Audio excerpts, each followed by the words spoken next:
Mic, please.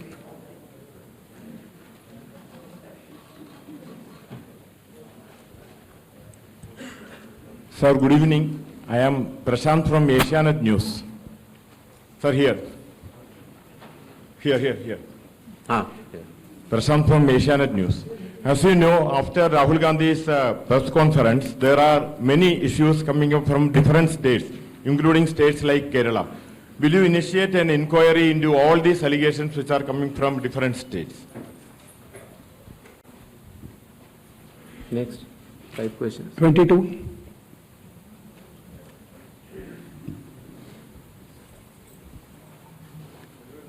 Sir. Please. I'll ask. Yeah. Hi. Please, Yeah. go ahead. Yeah. Sir, Aishwarya Paliwal from Aaj Tak and India Today. Sir, 2 questions. First, sir, a lot of political parties have asked certain questions, but do you think all those questions are actually pointing towards the need for SIR? Sir, second question is what arrangements you've made for the vulnerable groups? Because a lot of people are asking senior citizens, migrants, marginalized. So if you can focus on that, sir. Okay. 163. Sir, Shriparna from the Hindu newspaper. Sir, during door-to-door survey and enumeration, how many Nepali, Bangladeshi and Myanmarese nationals were found by BLOs? Does the Election Commission have any figures? 80. I'm coming, sir. We have enough time, sir. 80. Ganesh Kumar ji, how are you? I think you are well. This is Sandeep Shornokar from Bartaman newspaper. It's a West Bengal, one of the largest newspaper. मेरा question ये है कि बिहार के बाद बंगाल में कब SIR शुरू हो रहा है? 164.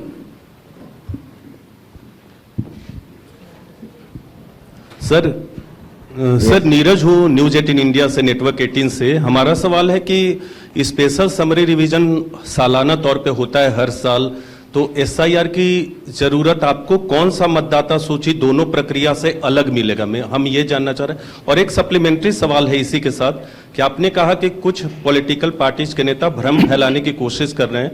उनका ये भी कहना है, राहुल गांधी की मैं बात कर रहा हूँ, थोड़ी देर पहले उन्होंने कहा है क्यों उन्हीं से शपथ पत्र सिर्फ मांगा जा रहा है, दूसरे लोग, दूसरी पार्टी के लोग जो सवाल कर रहे हैं उनसे क्यों नहीं? तो इन 5 सवालों को पहले ले लेते हैं।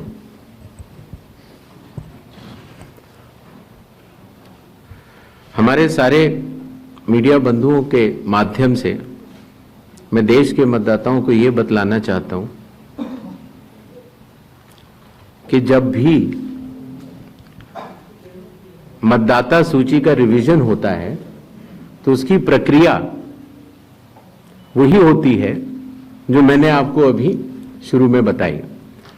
अर्थात सबसे पहले बूथ लेवल ऑफिसर्स और BLAs, राजनीतिक दलों के BLAs मिलकर एक ड्राफ्ट तैयार करते हैं और उसके बाद सभी राजनीतिक दलों को और उसी असेंबली कॉन्स्टिट्यूएंसी के मतदाताओं को यह अधिकार होता है कि वो उसमें त्रुटियां सुधारने के लिए आवेदन कर सके। आवेदन 3 तरह के हो सकते हैं, या तो किसी का नाम छूट गया हो तो फॉर्म 6 होता है, या किसी का नाम गलत जुड़ गया हो या किसी और को जुड़वाना हो तो फॉर्म 7 होता है, और या कई बार उसमें विवरण गलत हो जाए, आपकी नाम की स्पेलिंग गलत हो जाए, फोटो गलत हो जाए, एड्रेस गलत हो जाए तो फॉर्म 8 होता है। तो ये क्लेम्स एंड ऑब्जेक्शंस का जो पीरियड होता है ये बहुत महत्वपूर्ण होता है और इसमें सभी राजनीतिक दलों की भागीदारी और मतदाताओं की भागीदारी भी आवश्यक होती है। जब ये सारे क्लेम्स एंड ऑब्जेक्शंस आ जाते हैं तो उसके बाद जो उस इलाके का SDM होता है, जिसको कई जगहों पर इलेक्टोरल रजिस्ट्रेशन ऑफिसर भी बोलते हैं, जो कि स्टेट गवर्नमेंट का एक अधिकारी होता है, वो उस पर एक निर्णय लेता है और निर्णय करने के बाद एक अंतिम सूची का प्रकाशन करता है। ये प्रक्रिया में आप सारे, आपके माध्यम से सभी मतदाताओं को बताना चाहता हूं जिससे कि उन्हें भी सनद रहे कि पूरी प्रक्रिया होती क्या है।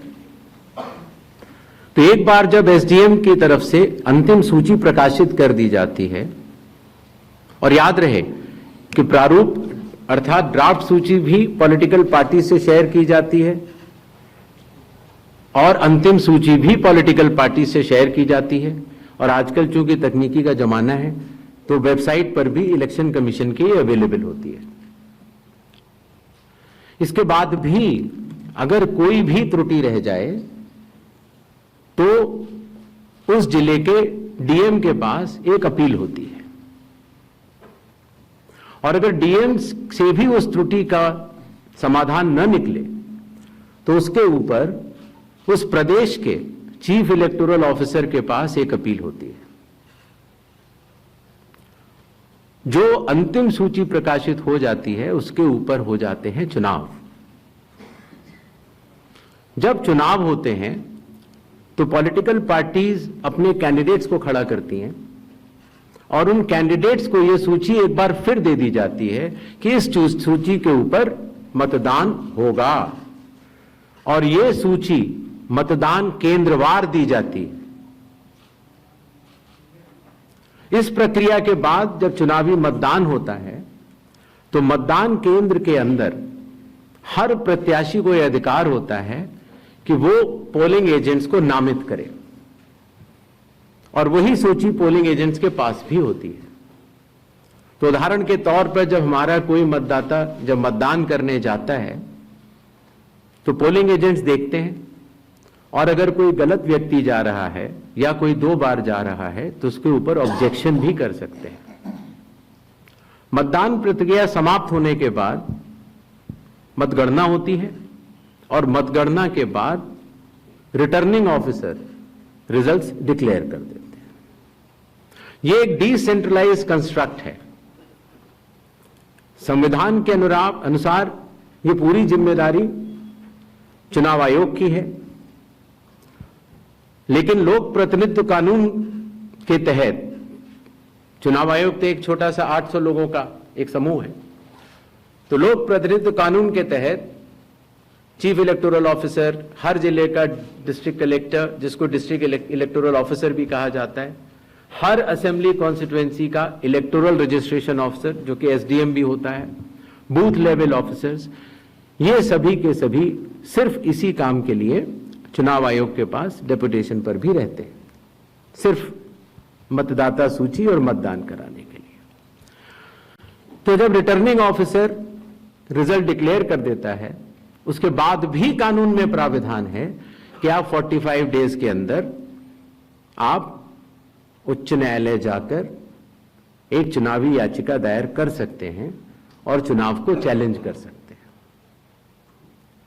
जब यह प्रक्रिया 45 दिन समाप्त हो जाते हैं, उसके बाद इस तरह के निराधार और आरोप लगाना, चाहे वो केरल हो, चाहे वो कर्नाटक हो, चाहे वो बिहार हो, जब 45 दिन चुनाव के बाद पूर्ण हो चुके हैं और किसी भी दल को, किसी भी कैंडिडेट को कोई भी गलती नजर नहीं आई, तो आज इतने दिनों के बाद इस तरह के निराधार आरोप लगाना, उनका उद्देश्य क्या है, ये सारे मतदाता और देश की जनता पूरा समझती है। जहां तक स्पेशल इंटेंसिव रिवीजन की जरूरत क्यों पड़ी, और स्पेशल इंटेंसिव रिवीजन में और नॉर्मल जो रिवीजन हर साल होता है, दोनों में क्या फर्क है, यह बहुत अहम सवाल है। पिछले 20 सालों में हर साल रिवीजन होता रहा, और जो एनुअल रिवीजन होता है उसमें साधारण तौर से एब्सेंटी, शिफ्टेड और एक जिसे कहते हैं कि एक रैंडम तरीके से उसका रिवीजन कर लिया जाता है। जब पिछले 20 सालों से इंटेंसिव रिवीजन नहीं हुआ, हालांकि पहले होते थे, अभी तक भारत में 10 से ज्यादा बार स्पेशल इंटेंसिव रिवीजन हो चुके हैं। और स्पेशल इंटेंसिव रिवीजन की खासियत ये होती है कि मतदाता सूची को, इलेक्टोरल रोल को टोटली मैक्सिमम प्योरीफाई करने के लिए एक इन्यूमरेशन फॉर्म भरा जाता है और हर मतदाता उसको जब भर के देता है तो उसका नाम मतदाता सूची में फ्रेश, एकदम नए तरीके से सूची बनाई जाती है। और यह इंटेंसिव रिवीजन इसलिए भी आवश्यक हो गया, एक तो सभी राजनीतिक दलों की लगातार शिकायतें आती जाती हैं कि साहब वहां पर वोट बढ़ गए, वहां पर वोट कट गए, इन लोगों का वोट सही बना, इन लोगों का वोट गलत बना। साथ ही साथ समय के साथ कई लोग मतदाता द्वारा अपना प्रत्याशी चुनने के 45 डेज के भीतर माननीय उच्च न्यायालय में चुनाव याचिका दायर न की जाए और फिर वोट चोरी जैसे गलत शब्दों का इस्तेमाल करके जनता को गुमराह करने का असफल प्रयास किया जाए, तो यह भारत के संविधान का अपमान नहीं तो और क्या है। आता isakal.com आहे देशातील नंबर 1 ची मराठी न्यूज वेबसाईट। प्रत्येक अपडेटसाठी isakal.com ला नक्की भेट द्या।